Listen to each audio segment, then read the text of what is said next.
নবী গো, আপনার নিকটে আমি একটি আরজি নিয়ে এসেছি। নবী আমার বললেন, মা গো, কেন তুমি এভাবে কান্না করো? তোমার দুই চোখ দিয়ে কেন পানি পড়ে যায়? বিশ্বের নবীর সম্মুখে ওই মেয়েটি আপন বলে, ইয়া রাসূলুল্লাহ, আমার একটা পুত্র সন্তান আছে, ওই ছেলেটা বিয়ে আমি জড়িয়ে দিয়েছি ইয়া রাসূলুল্লাহ, তবে আমার বেটা বিয়ে করতে যাবে। আমার নিকটে আরজ করে বলে, মা গো, আমার শরীরে যতক্ষণ পর্যন্ত আমার সেন্ট না লাগিয়ে দিবে আমি ওই বিবাহ করতে যাব না। তবে নবী গো, আমি এত গরিব, আমার স্বামী পৃথিবীর জগতের মধ্যে বেঁচে নাই, আমি তার সেন্ট কিনে দিতে পারি নাই। তবে ইয়া রাসূলুল্লাহ, আমি তারে কি দিয়ে সান্ত্বনা দিই?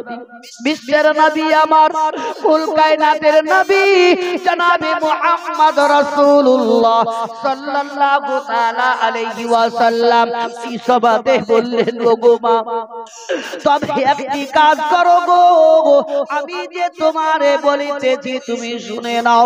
একটা শিশি তুমি নিয়ে এসো, একটা শিশি নিয়ে আসা হলো।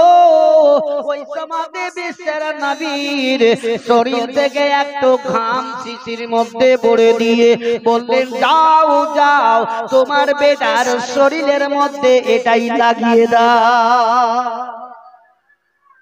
যেমনি নিয়ে চলে গেল, ওই নবী মুস্তাফার শরীরের ঘামটা নিয়ে তার বেটার শরীরের মধ্যে লাগিয়ে দিল। আর লাগিয়ে দেওয়ার পরে নবী মুস্তাফার শরীর থেকে যে খুশবুটা বেরিয়ে এসেছিল, ওই খুশবুটাও সেই ছেলের শরীর থেকেও বেরিয়ে আসতে লাগলো। এমনকি বিবাহ করে বিবিকে বাড়ি ঘর নিয়ে আসার পরে এমনকি সুখ সংসার ঘর চালাতে লাগলো।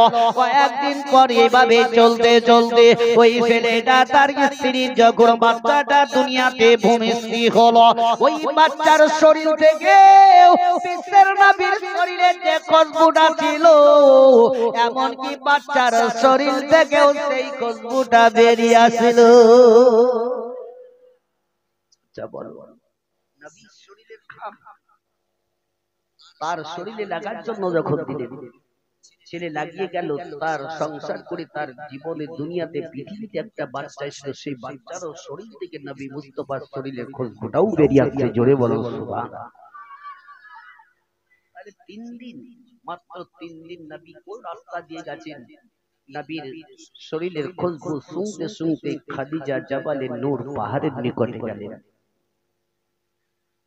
ওই সমাদে হযরতে খাদিজা রাদিয়াল্লাহু তাআলা আনহা পাহাড়ের নিচে বসে বসে বসে বসে বলেন, ওগো আল্লাহ পাক পরওয়ারদিগারে আলাম, আমার স্বামী মাতার মনি ননের তারা বিশ্বের নবীজি আমার এ পাহাড়ের উপরে আছেন গো আল্লাহ, তবে আমার ক্ষমতা হয় না আমি পাহাড়ের উপরে উঠে। খাদিজা একটা হাতকে বাবা জমিনের মধ্যে রেখে দিলেন, আর একটা হাতের মধ্যে ওই মসজিদা আর খাবার খাদ্য পুটুলি টিকা ধরে নিয়ে আস্তে আস্তে আস্তে খাদিজা উপরে চলে গেলেন। খাদিজা উপরে যাওয়ার পরে দেখছেন তো বিশ্বের নবী আমার গাড়ে খেরাতে সাজদায় পড়ে পড়ে কান্না করে, ইয়া গাবলি গুম্মাতি, ইয়া গাবলি গুম্মাতি বলে খাদিজা বিশ্বের নবীকে দেখার পরে খাদিজার স্ত্রী ভাবে থাকতে পারলেন না। ওয়াজার নয় খাদিজা রাদিয়াল্লাহু তাআলা আনহা আরো জোর কেঁদে উঠলেন। খাদিজা ওই সমাতে বলতে লাগলেন, আসসালাতু আসসালামু আলাইকা ইয়া রাসূলুল্লাহ, আসসালাতু আসসালামু আলাইকা ইয়া হাবিবাল্লাহ। খাদিজা যেমনি আওয়াজ করলেন, ওই সমাতে বিশ্বের নবীজি আমার মস্তকটাকে মাথাটাকে তুলে নিলেন। আল্লাহর নবী বলেন, আল্লাহ গো, এই জায়গা থেকে ইহুদি নাসারারাও এসে গেছে, যদি তারা জানতে পেরে গেছে তবে আমার আর ইসলাম প্রচার করা যাবে না। বিশ্বের নবীজি আমার মস্তকটাকে তোলার পরে দেখছেন উপর দিকে বিবি হযরতে খাদিজা রাদিয়াল্লাহু তাআলা আনহা সেই জায়গাতে হাজির হয়েছেন। দয়ার নবী আমার টুক টুক টুক টুক করে খাদিজার কাছে আসলেন। বিশ্বের নবী কুল কায়নাতের নবী জনাবে মুহাম্মদ রাসূলুল্লাহ সাল্লাল্লাহু তাআলা আলাইহি ওয়াসাল্লামের খাদিজার দিকে তাকিয়ে দেখতেছিলেন। খাদিজার হাঁটু দিয়ে পাঁচ তলা দিয়ে রক্ত পড়তেছিল। খাদিজা আর বাবা স্ত্রীর ভাবে দাঁড়াতে পারেন নাই। বসে বসে নবী মুস্তাফার মুখের দিকে খাদিজা তাকিয়ে দেখলেন। দয়ার নবী বললেন, খাদিজা দেখো তোমার হাঁটু দিয়ে পায়ের তলা দিয়ে দেখো তোমার রক্ত গড়ে গড়ে যায় খাদিজা, তবে আমি হাত দুটো তোমার দিকে বের করে দিলাম গো, তুমি তোমার হাঁটু দুটো আমার হাতের তলাতে একবার রেখে দাও। খাদিজা কেঁদে কেঁদে বলেন, ইয়া রাসূলুল্লাহ, ইয়া হাবিবাল্লাহ, নবী গো, আমি আপনার হাতের তলায় হাঁটু রাখবো না, আগে আপনি খাবার খাদ্যটা খেয়ে নিন। আপনি 3 দিন থেকে বনাঘারে আছেন ইয়া রাসূলুল্লাহ, আপনি 3 দিন থেকে পিপাসায় রয়েছেন ইয়া রাসূলুল্লাহ। আমি ওয়াদা করেছি আপনাকে যতক্ষণ পর্যন্ত আমি খাবার খাদ্য না খাওয়াবো আমি খাদিজা আমি এক ঘট পানি পান করব না। ইয়া রাসূলুল্লাহ, আপনাকে না খাওয়া পর্যন্ত আমি এক ঘট পর্যন্ত পানি পান করব না। বর্তমান আপনাদের নিকটে আপনাদের সামনে হাজী সাহেব বসে আছেন, ভাই ওনাকে জিজ্ঞাসা করবেন জাবালে নূর পাহাড়ের উপরে গাড়ে হেরাটা আছে, যে গাড়ে হেরাতে সর্বপ্রথম হযরতে জিবরিলে আমিন নবীর প্রতি একটি আয়াত নিয়ে এসেছিলেন, নাযিল করেছে, সে আয়াতটি ইকরা বিসমি রাব্বিকাল্লাযী। এই আয়াতটি আজও পর্যন্ত পাথরকে খোদাই করে করে লিখিত করা আছে, জোরে বলো সুবহানাল্লাহ। ও জাবালে নূর পাহাড়ের উপরে খাদিজা রাদিয়াল্লাহু তাআলা আনহা বিশ্বের নবীকে বললেন, ইয়া রাসূলুল্লাহ, আপনি আগে খাবার খাদ্যটা খান, তারপরে আমি পানি পান করব এবং আপনার হাতের তলাতে আমার হাঁটু রাখবো। জোরে একবার বলো সুবহানাল্লাহ। বিশ্বের নবীজি আমার বললেন, ও খাদিজা রাদিয়াল্লাহু তাআলা আনহা, তবে আমি দ্বিতীয়বারে বলে তোমার হাত দুটো আমার হাতের তলাতে একবার রেখে দাও, রেখে দাও। ও খাদিজা, তবে তোমার চোখের পানিটা বন্ধ করো, আমি আর সহ্য করতে পারি নাই। খাদিজা বললেন, ইয়া রাসূলুল্লাহ, আপনাকে খাবার খাদ্য না খাওয়া পর্যন্ত আমি আপনার হাতের তলাতে আমি হাত রাখবো না। নবীজি দয়ার নবী মুস্তাফা আমার তৃতীয়বারে বললেন, খাদিজা, ও খাদিজা দেখো গো, তোমার হাঁটু এবং পায়ে তলা দিয়ে রক্ত ঘুরে ঘুরে যায়। খাদিজাকে যখন এই কথা বললেন, বিশ্বের নবী আমার খেজুর খোরমাটা খেয়ে নিলেন। পানি পান করার পরে দয়ার নবী আমার হাত দুটো বের করে দিলেন।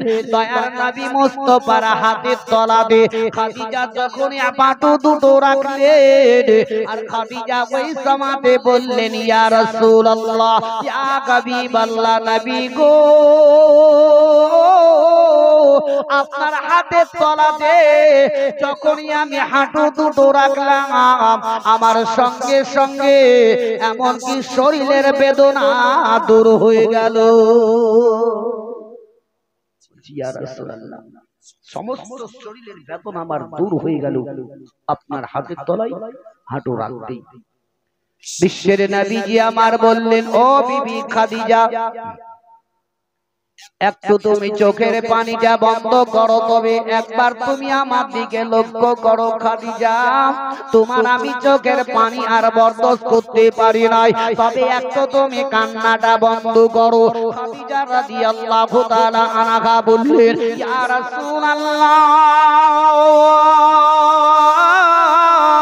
ইয়া হাবিবাল্লাহ, নবী গো, আপনাকে আমি দুইটা কথা বলবো গো। নবী আমার বললেন খাদিজা এক তো তুমি চোখের পানিটা বন্ধ করো, এমন কি কথা বলবে বলো। ইয়া রাসূলুল্লাহ ইয়া হাবিবাল্লাহ নবী গো, আপনাকে যে আমি খেজুর কুরমা খাওয়ালাম তবে আপনি আমার প্রতি খুশি হয়েছেন কিনা একটু বলুন। খাদিজার মুখের দিকে তাকিয়ে আমার বিশ্বের নবী বললেন খাদিজা আমি তোমার প্রতি বড় খুশি হয়েছে।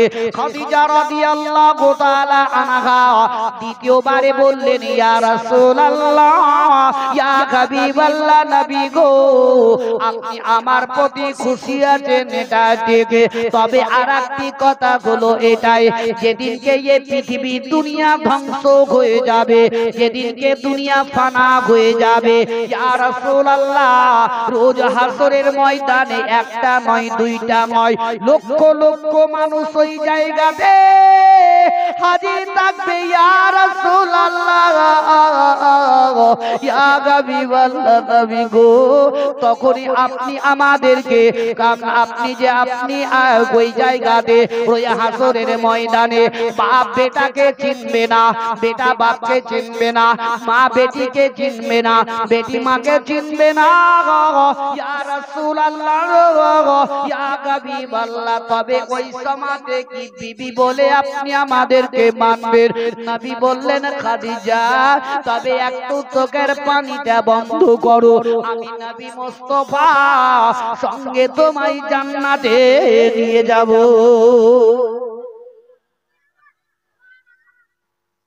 খাদিজা রাদিয়াল্লাহু তাআলা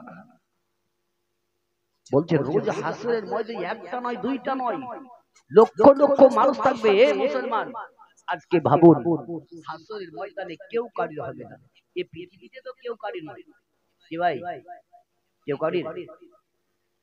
এই যে বাড়ি থেকে যে লোকটা মারা গেল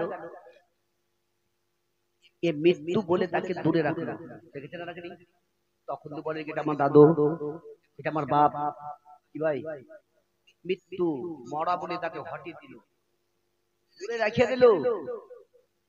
তারে ঘাড়ে নিয়ে কোথায় কবরস্থানে নিয়ে গেল, মাটি দিতে চলে গেল।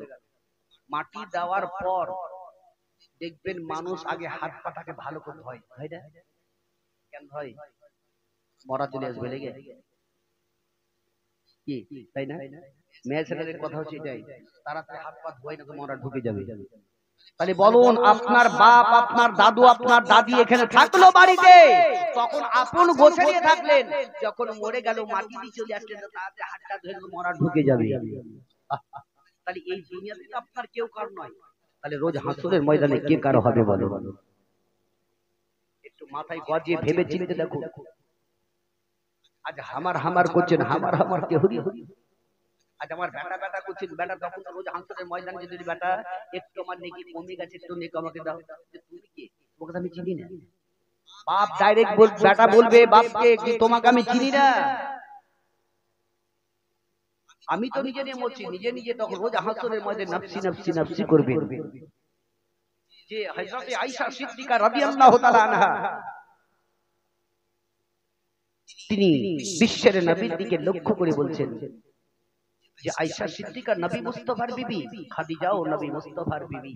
খাদিজাকেও অতিরিক্ত ভালোবাসতেন, আয়েশা সিদ্দিকাকেও ভালোবাসতেন। জোরে বলো সুবহানাল্লাহ। ওই সমাজে আয়েশা সিদ্দিকা রাদিয়াল্লাহু তাআলা আনহা বললেন ইয়া রাসূলুল্লাহ ইয়া হাবিবাল্লাহ নবী গো, আপনাকে দিনের মধ্যে যদি আমি একবার না দেখতে পাই তবে আমার মনটা বড় ছটফট করে যায়। ইয়া রাসূলুল্লাহ ইয়া হাবিবাল্লাহ, তবে এখনো পৃথিবী দুনিয়া যেদিনকে ধ্বংস হয়ে যাবে, যেদিনকে দুনিয়াটা ফানা হয়ে যাবে, ইয়া রাসূলুল্লাহ রোজ হাসরের ময়দানে লক্ষ লক্ষ মানুষ থাকবে ইয়া রাসূলুল্লাহ, তবে আপনাকে ওই রোজ হাসরের ময়দানে আপনাকে আমি কোথায় খুঁজে পাবো? অত অত লোকের ভিড়ের সামনে কোথায় আপনাকে আমি খুঁজে পাবো? নবী মুস্তাফা বললেন ও বিবি আয়েশা সিদ্দিকা, ও আমার হুমায়রা শুনে নাও শুনে নাও, আমাকে তিনটা জায়গাতে খোঁজ করবে। আমি নবী মুস্তাফা আমি তিন জায়গাতে হাজির থাকবো। আয়েশা সিদ্দিকা বললেন, ইয়া রাসূলুল্লাহ, ইয়া হাবিবাল্লাহ, নবী গো, তিনটা জায়গায় কোন কোন জায়গাতে আপনাকে আমি খোঁজ করব? এক নাম্বার নবী আমার বললেন, ও আমার হুমায়রা, দেখো আজকে ওই যে একটা আসমানের মধ্যে যে সূর্য দেখতে পাও, ওই কত কত লক্ষ লক্ষ কোটি কোটি উপরে ওই সূর্যটা আছে মাথার উপরে। তবে হে আয়েশা, ওই সূর্যটা তাপ যখন মানুষ সহ্য করতে পারে না, তখন কোন গাছের একটা সাহারা নেই।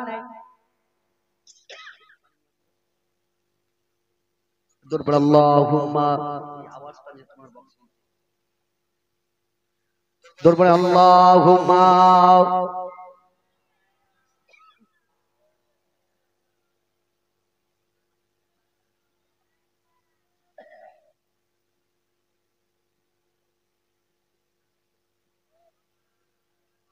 সাল্লাল্লাহু তাআলা আলাইহি সাল্লাম।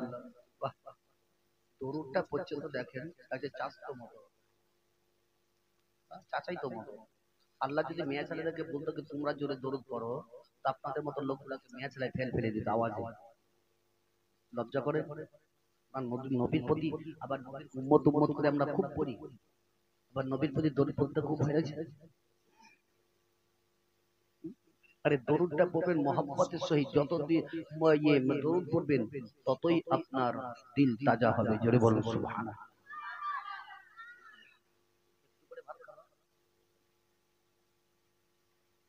তবে ভাই একটু একটু পরিবর্তন হয়। এই যে বাড়ি থেকে বের হবেন, বাইক যখন বের হচ্ছেন আর বাড়িতে ঢুকবেন, ভরসা আছে? তাও তো ভরসা নাই। তাই সেটাকে আমরা লক্ষ্য করে পরিবর্তন হতে পারি না। আজ সুন্দর মসজিদ তৈরি করছেন, কই নামাজের দিকে যাচ্ছেন না কেন? আরে যে ওয়াক্ত হবে সেই ওয়াক্তে গিয়ে নামাজটা পড়ে। আয়েশা সিদ্দিকা রাদিয়াল্লাহু তাআলা আনহা বললেন, ইয়া রাসূলুল্লাহ, বিশ্বের নবী বললেন, ও আমার হুমায়রা শোনো, ওই সূর্য তাপ যখন মানুষকে অতিরিক্ত লাগে, তখন কোন গাছের একটা সাহারা নেই। নেই না ভাই, রাস্তায় চলতে দেখবেন খুব যদি ধূপ লাগে, রোদ লাগে, একটা গাছের তলা দিয়ে একটু বসে। অতিরিক্ত যদি ধূপ লাগে তখন কি করে? পিপাসা যদি লাগে দেখবে সরবরের কাছে যায়, মানে কুয়াশার নিকটে পানি পান করার জন্য।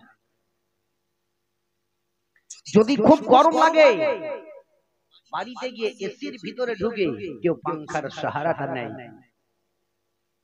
কেউ দেখবে কাপড়কে ভিজিয়ে নিজের শরীরের মধ্যে লাগিয়ে রেখে দেয়, সাহারা নেই।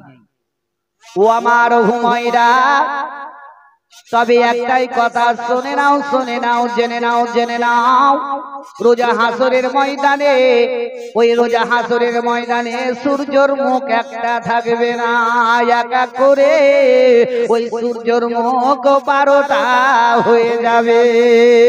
ও আমার হুমায়রা, ও আমার আয়েশা সিদ্দিকা, ওই সূর্য মাথা থেকে মানুষের এক মুষ্ট উপরে থাকবে, তখন মাথার মগজগুলা ঠকঠক ঠকঠক ঠকঠক করে পড়বে। যেমন আগুনে হাঁড়িতে পাতিলায় পানি দিলে পড়ে, যেমন কি আগুনের মধ্যে দিতে গেলে পানিটা ফুটে ফুটে উঠে, ওই রকম মানুষের মগজগুলা ফুটে ফুটে ফুটে উঠবে। তাদের মাথার ঘামগুলা চুয়ে চুয়ে পা দিয়ে গড়ে গড়ে যাবে। তারা তাহি তাহি করবে, তারা পানি পানি পানি করে ছুটে বেড়াবে। আমি বিশ্বের নবী, আমি রহমাতুল লিল আলামিন আয়েশা, আমি হাউজে কাউসারের নিকটে দাঁড়িয়ে থাকবো। আমার উম্মতগণকে আমি একটা একটা করে বাছাই করে করে আমি হাউজে কাউসারের ওই পানি পান করাবো। বলছে আয়েশা, ওই হাউজে কাউসারের মধ্যে আমার খোঁজ করবে। আমি নবী মুস্তাফা, আমি সেই জায়গাতে হাজির থাকবো। আয়েশা বললেন, ইয়া রাসূলুল্লাহ, ইয়া হাবিবাল্লাহ, নবী গো, যদি হাউজে কাউসারের মধ্যে যদি আপনাকে না পাই, তবে আর কোন জায়গাতে আমি দেখবো? নবীজি বললেন, গো আমার হুমায়রা, যখন আমার উম্মত উম্মতির ওই নেকি যখন ওজন করবে, আমার উম্মতের যদি একটু নেকি কমে যায়, আমি নবী মুস্তাফা ওই সমাজে একটা কাগজ আমি তার নেকির দিকে চড়িয়ে দিব। ওই কাগজের ওজনে এমন কি নেকির পাল্লা ভারী হয়ে যাবে। আয়েশা বললেন, ইয়া রাসূলুল্লাহ, ইয়া হাবিবাল্লাহ, নবী গো, ওই কাগজের মধ্যে আপন যে কাগজটা রাখবেন তার মধ্যে এমন কি লেখা থাকবে? নবী আমার বললেন, আমার হুমায়রা শুনে নাও, আমার উম্মতিরা যদি একবার আমার প্রতি দরুদ পড়ে, ওই দরুদটাই আমি লিখে রাখবো।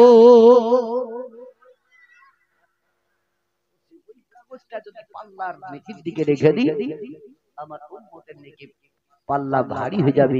ও আয়েশা, আমাকে ওখানে খোঁজ করবে, আমাকে ওখানে পাবে। আয়েশা তৃতীয়বারে বললেন, ইয়া রাসূলুল্লাহ, ইয়া হাবিবাল্লাহ, নবী গো, যদি আপনাকে সেই জায়গাতেও আমি না পাই, তবে আর কোন জায়গাতে আমি পাবো? নবী মুস্তাফা আমার বললেন, ও আমার আয়েশা সিদ্দিকা, ওই পুলসিরাতে যখন আমার উম্মতিদেরকে পার করবে, ওই সমাজে আমি হযরতে জিবরিল আমিনের পর পিছে আমার উম্মতিকে পার করাবো। জিবরিল আমিনের পরের উপরে যাবে, যাওয়ার মতো কাজ করে। হাউজে কাউসারে পানি খেতে গেলে পরে সেরকম কাজ করে। খালি বসে বসে মুখে বতাসা করলে হয় না। পরিবর্তনটা কবে হবে? মরার পরে। জীবিত থাকতে ভাই পরিবর্তন হন। আখিরাতকে চিন্তা করুন, জাহান্নামের আগুনকে স্মরণ করুন। কি পৃথিবী থেকে যাওয়ার পরে আমাদের কি অবস্থাটা হবে? যাই হোক, একবার ভক্তি ভরে উচ্চ স্বরে দরুদ পাক পড়ুন, আল্লাহুম্মা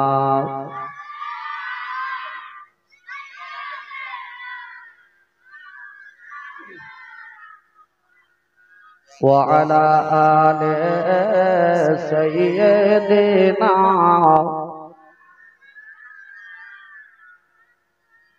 সাল্লাল্লাহু আলা মুহাম্মাদিন সাল্লাল্লাহু আলা মুহাম্মাদ হরদম জবাদ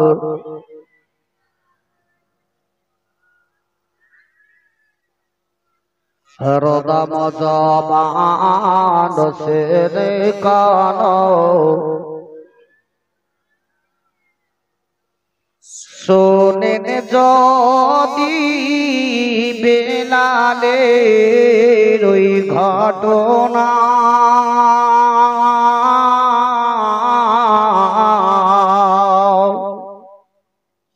পাষাণ হৃদয় বলে কি ছড়াবে না, শোনেন যদি বেলালের ওই ঘটনা,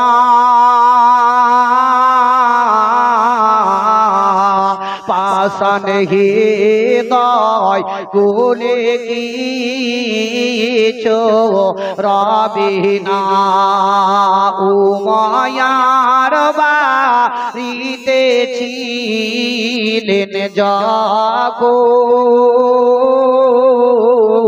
নাবির কালেমা পড়েছিলেন তখন, উমায়াবু হিদেবের দেওয়ানা,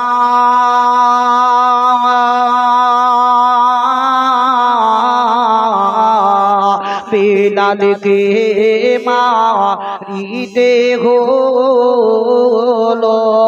রাওয়ানা।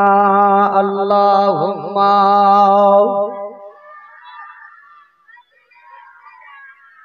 মাওলানা মুহাম্মাদ ওয়া আলা আলিহি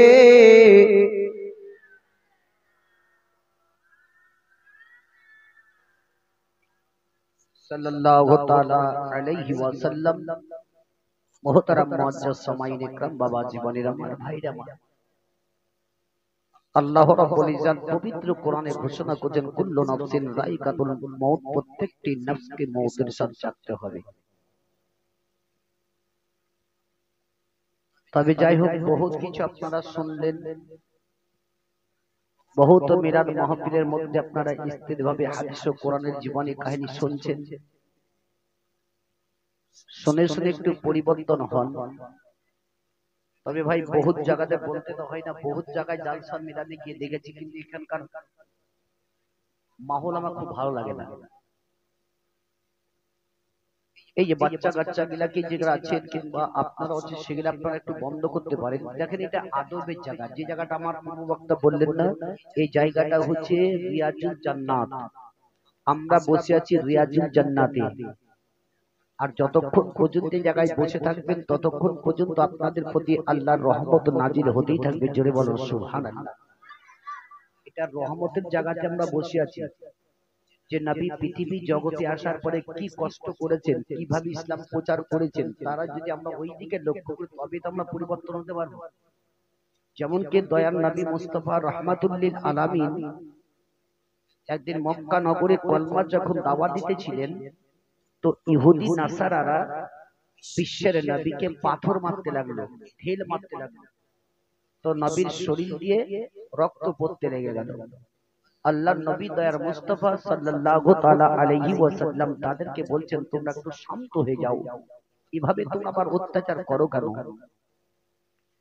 বিশ্বের নবী আমার একবার নয়, দুইবার নয়, কত কতবার বলতে আছেন যে তোমরা একটু চুপ করো, ঢেলটা মারা বন্ধ করো।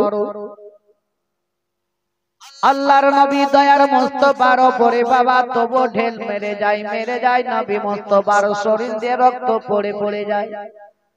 আল্লাহর নবী দয়ার মুস্তাফা যখন বলতেছিলেন, এমন সমাজে একজন ইহুদি বলল, চুপ করে দাঁড়িয়ে যাও, দেখো আব্দুল্লাহর বেটা মুহাম্মদ এমন কি বলতে চাইছে শুনে না। মানুষের মধ্যে মানুষ ভালো থাকে, ইহুদি নাসারাদের মধ্যে এমন একজন ব্যক্তি যেমনি বলে দিল, ওই সমাজে সকলে ইহুদি নাসারারা পাথরটা মারা বন্ধ করে দিল। আল্লাহর নবী দয়ার মুস্তাফাকে বলতে আছে, বলে হে মুহাম্মদ বলো তুমি এমন কি বলতে চাও? দয়ার নবী মুস্তাফা আমার বলছেন, তোমরা আল্লাহকে এক বলে মানো, অদ্বিতীয় কাউকে মেনো না। বিশ্বের নবী আমার বারবার বলেন যে সৃষ্টিকর্তা তাকে আল্লাহকে একবার আল্লাহ বলে মানো, তোমরা বুত পূজারি ছেড়ে দাও, এদেরকে তোমরা মেনো না। ইহুদি নাসারারা বলল, ঠিক আছে, তবে তোমার কথা আমরা মেনে নিলাম।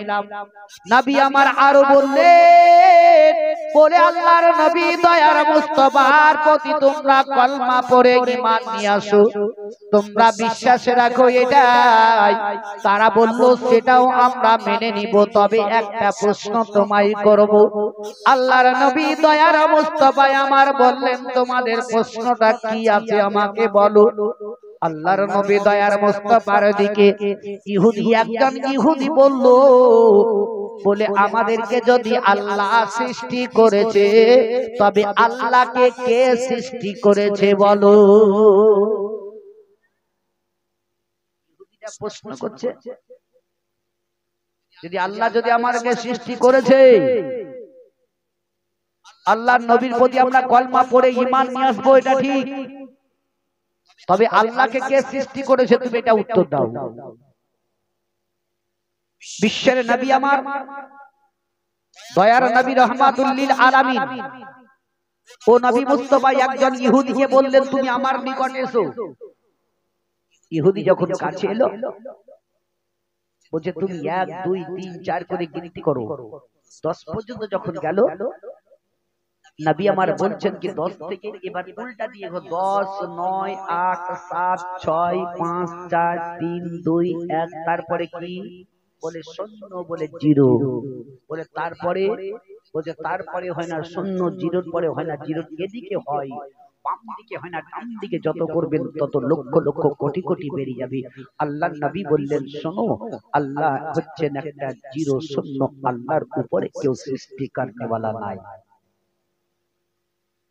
এখনো ইহুদি নাসারারা তবু নবীর প্রতি তারা কলমা পড়েনি। আজ আমরা মুসলমান, তারা কিন্তু জানতো ইনি হচ্ছেন বিশ্বের নবী, ইনি হচ্ছেন রাহমাতুল লিল আলামিন। আজকে দেখবেন মানুষ, আমরা দেশের মধ্যে ঘোরাফেরা করি, মোবাইল দেখে বহুত রকমের যুবক যুবক ছেলেরা মৌলবি তৈরি হয়ে গেছে। ওই মোবাইল মৌলবিদেরকে বলবো, তোমরা ধ্যান দিয়ে শুনো, বিশ্বের নবী আগেকারও বলে দিতে পারেন, পরেরও বলে দিতে পারেন। যদি কেউ বলে দেয় কি নবী মুস্তাফা 40 বছর পরে পরে নবুয়ত নবীর জাহিরি করেছে, বলে না ভাই? বলে। তাহলে নবী মুস্তাফা যদি 40 বছর পরে যদি নবুয়ত তার জাহিরি করলো, তাহলে ওদেরকে বলেন कि नबी मुस्तफा যেদিনকে মা আমিনার গর্ভ থেকে পৃথিবীতে 12 রবিউল শুভ সাদিকে আসলেন, তখন নবী সাজদায় পড়ে পড়ে কেঁদেছিলেন, ইয়া হাবলি উম্মতি বলে। নবী আসার সময়তে তো নবী ছিলেন, এমন কি মায়ের গর্ভেও নবী ছিলেন, এমন কি উপরেও নবী আমার ছিলেন। আরে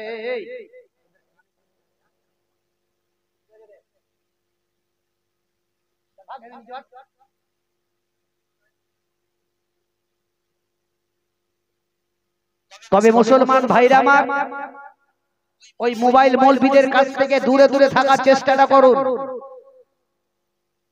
আল্লাহর নবী দয়ার মুস্তাফা আমার কবরের খবর পর্যন্ত বলে দিতে পারেন, জোরে বলো সুবহানাল্লাহ।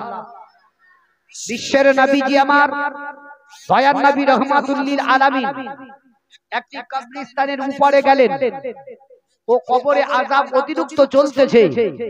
সাহাবীদেরকে বললেন, এর কবরের মাটিটাকে একটু হটাও। হটিয়ে দেওয়া হলো।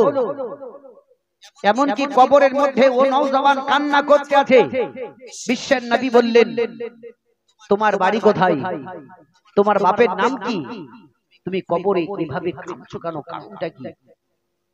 ওই সময় ওই নওজওয়ান বলেছিল, ইয়া রাসূলুল্লাহ, ইয়া হাবিবাল্লাহ, ওগো আল্লাহর দয়ার নবী মুস্তাফা আমার, আমি যখন পৃথিবী জগতের মধ্যে বেঁচেছিলাম, তখন আমি নামাজ পড়িনি, রোজা করিনি, সৎকার্য করিনি। ইয়া রাসূলুল্লাহ, আমি লোকের চুরি চামারি ডাকাতি বেঈমানি করে খেয়েছি, অত্যাচারী করেছি। ইয়া রাসূলুল্লাহ, ইয়া হাবিবাল্লাহ, নবী গো, আমার বাপ ছিল বড় লোক, টাকা পয়সা वाला ধনী লোক ছিল। আমার নিকটে যখন টাকা পয়সা ছিল, আমার পিছনে একটা নয়, দুইটা নয়, এমনকি 10টা 20টা আমার বন্ধুর সাথে সাথে ঘুরে বেড়াতো। সর্বদাই উঠতে বসতে চলতে ফিরতে সর্বদাই থাকতো। ইয়া রাসূলুল্লাহ, ইয়া হাবিবাল্লাহ, নবী গো, একদিন আমি মায়ের সামনে বসে আলাপ আলোচনা করতেছিলাম, আমার মা জননীর সঙ্গে কথাবার্তা বলতেছিলাম। এমন সময়তে আমার ইসরাইল আলাইহিস সালাম আমার নিকটে চলে গেলেন, আর আমার জানটা যখন কবজ করে নিলে, আমি জমিনের মধ্যে পড়ে গেলাম, আমার মুখের বলি বন্ধ হয়ে গেল। ওগো আল্লাহর নবী গো, আমার মা জননী ওই সময়তে বলেন, বেটা রে, একবার তুই আমার কথা বল না রে বেটা। ওরে আমার কলেজার টুকরো, আমি তোমার মা, আমি তোমার গর্ভধারিণী মা। ওরে বেটা, কেন কথা বলিস না, একবার কথা বল না রে। তবু ইয়া রাসূলুল্লাহ, আমি কথা বলি, মা আমার শুনতে পাই না, আমার বাবা আমার নিকটে সে কান্না করে, এটাও আমি জানতে পারি, আমার ভাই বোনেরা সে কান্না করে, এটাও আমি বুঝতে পারি, যে আছে যে কাঁদে এটাও আমি বুঝতে পারি ইয়া রাসূলুল্লাহ। তবে আমার কথা তারা কেউ বুঝতে পারে না। ওগো আল্লাহর নবী গো, আমার যখন গোসল নিয়ে দিয়ে গেল, এমনকি কাফন পরিয়ে খাটের উপরে চড়িয়ে নিয়ে যখন নিয়ে চলে যায়, আমার পিছনে একটা নয়, দুইটা নয়, এমনকি 500-600 লোক চলতেছিল। আমি ওই সমাতে ভাবলাম কি আমার সঙ্গে এরাই আমার সতী সঙ্গী সাথী হয়ে যাবে। ইয়া রাসূলুল্লাহ, ইয়া হাবিবাল্লাহ, নবী গো, আমি দেখলাম আমার যখন কবরের নিচে রেখে দিল, ওই সমাতে দুইজন ব্যক্তিকে আমি কবরে দেখলাম। আমি ভাবলাম কি সব চলে গেল, কেউ যাবে না, এরা দুজনাতে আমার সঙ্গে যাবে। ওগো আল্লাহর নবী, যখন পাঁচ দিতে লাগলো এরাও দুটো উঠে গেল, তখনই আমি ভাবলাম আমার আর কেউ সঙ্গী সাথী না। কেউ যাবে ভাই? এর সঙ্গে সাথে যাবে? কেউ যাবে? একা একা সকলকে যেতে হবে। আজ ভাই আমি অনুরোধ করবো বাপজিদেরকে, ভাইদেরকে, মা বোনদেরকে একটু একটু পরিবর্তন হন।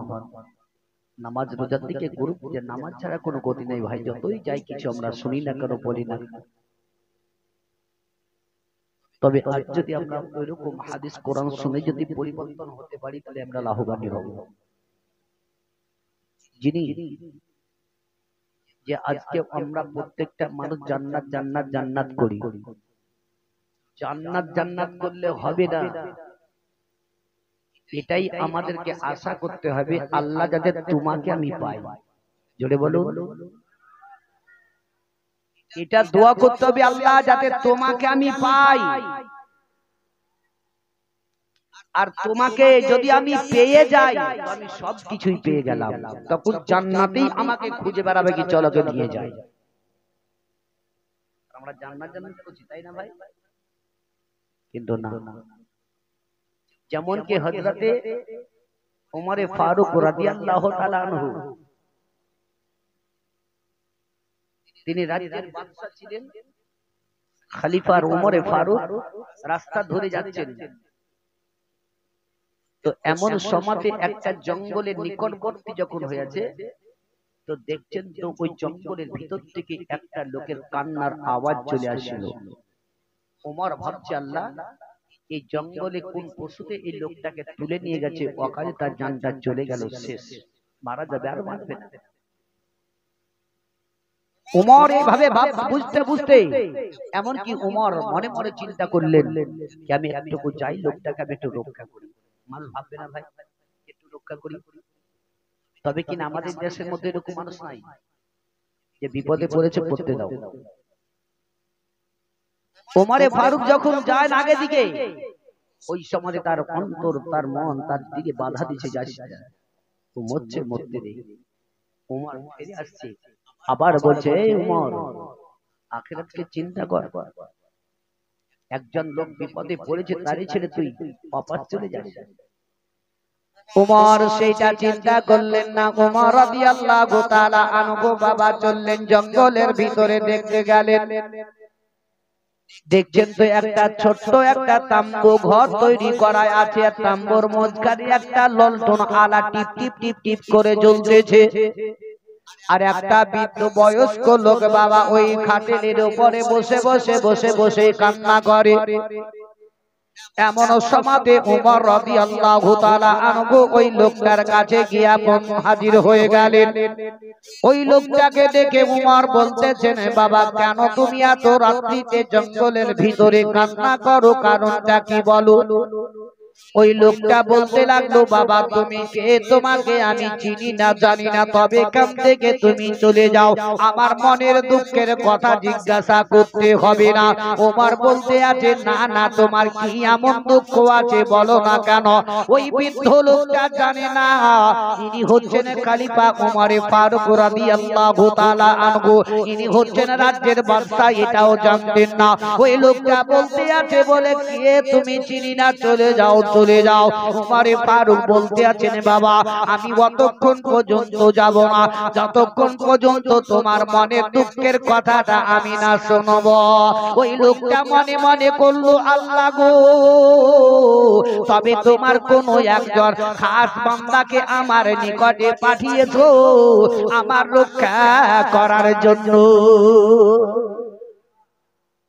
উমরকে ওই সমাজে ওই লোকটা বলল, শোনো গো, আমার স্ত্রী আমার পুতনি এই তাম্বুর ভিতরে 1 নয় 2 নয় 3 দিন ধরে বাচ্চা প্রসবের জন্য ছটফট করে, তবে তার দেখভাল করার জন্য এমন কোন লোক নাই।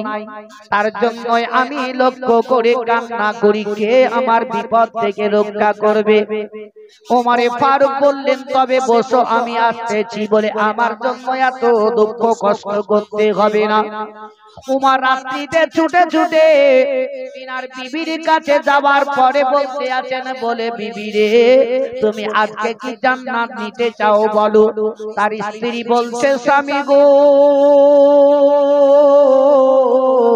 ওগো আমার মাথার মনি ননের তারা, বলে বাজারে যেমন আলু পেঁয়াজ বিক্রি হয়, তেমনি আল্লাহর জান্নাতে কি আলু পেঁয়াজের মতোই কি বিক্রি হয়। এরকম বিক্রি কি হয় নাকি আলু পেঁয়াজের মতো? তো বলছে, চলো জান্নাত নিবে কি? জান্নাত যদি নাও তো চলো আমার সঙ্গে চলো। ওমরে ফারুক রাদিয়াল্লাহু তাআলা আনহু বললেন, বিবি চলো, তোমাকে নিয়ে যাব সঙ্গে, আবার সঙ্গে তোমারে নিয়ে আসবো, তোমার কোনো কষ্ট হতে দিব না। ওমরে ফারুকের বিবি এমনকি উমরের সঙ্গে রাত্রি বেলায় সঙ্গে আপন বাবা টুক টুক টুক টুক করে চলে গেল। ওই সমাজে আপন তারা উমরে ফারুক বলতেছেন, বিবি রে, ওই তাম্বুর ভিতরে চলে যাও, চলে যাও, দেখো তার স্ত্রী এমনকি বাচ্চা প্রসবের জন্য ছটফট করে যায়, তবে তার একটু তুমি দেখভাল করো, যদি পরে দুঃখের কষ্টে যদি সাহারা দিয়ে দাও, আল্লাহ তারে জান্নাতি করে দেয়। আপন কি বাবা উমরের স্ত্রী ভিতরে যেমনি চলে গেল, এমন সমাজে কিছুক্ষণ পরে উমরের স্ত্রী বলছেন, ও খলিফা, এই মেয়েটির একটা পুত্র সন্তান পৃথিবী জগতে এসেছে। যখন খলিফা বলে ডাক দিয়েছে, ওই সমাজে ওই বুড়ো বুঝতে পেরে গেছেন ইনি হচ্ছেন ওমরে ফারুক, ইনি হচ্ছেন রাজ্যের বাদশা। ওই লোকটা বলল, হুজুর গো, তবে আপনি কেন আমার জন্য এত কষ্ট করেছেন? হুজুর গো, আপনি আমার বেয়াদবি মাফ করে দিবেন। বলে, হুজুর আপনাকে না চিনতে পেরে না জানতে পেরে এত কষ্টটা দিয়েছি গো হুজুর। হুজুর আপনি আমার মাফ করে দিবেন। আপনার স্ত্রীকে এত কেন আপনি কষ্ট দুঃখ দিলেন? বলে, না না, পরের দুঃখের মধ্যে যদি আমি সাহারাটা না দিই, তবে আল্লাহ দরবারে কি বলে জবাব দিব? কিছু অর্থ টাকা পয়সা ওই বয়স্ক লোকটারা হাতে দিয়ে ওমরে ফারুক তার স্ত্রীকে সঙ্গে করে আবার নিয়ে চলে গেলেন। আল্লাহুম্মা সাল্লি আলা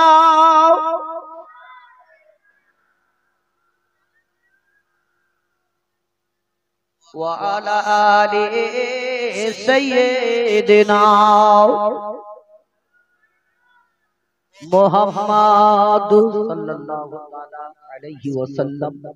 মুহতারাম মুআজ্জাজ সামাঈন ইকরাম, বাবার জীবনের আমার ভাইরা আমার, তবে পড়েছি কুল্লু নাফসিন যায়িকাতুল মউত, প্রত্যেকটি নফস কি মউতের স্বাদ চাখতে হবে। আল্লাহ অন্যান্য জায়গাতে বলছে হাক্কা তুকাতিহি ওয়ালা তামুতুন্না ইল্লা ওয়া আনতুম মুসলিমুন, তোমরা অতক্ষণ পর্যন্ত মরিও না যতক্ষণ পর্যন্ত তোমরা পাক্কা মুমিন মুসলমান না হবে।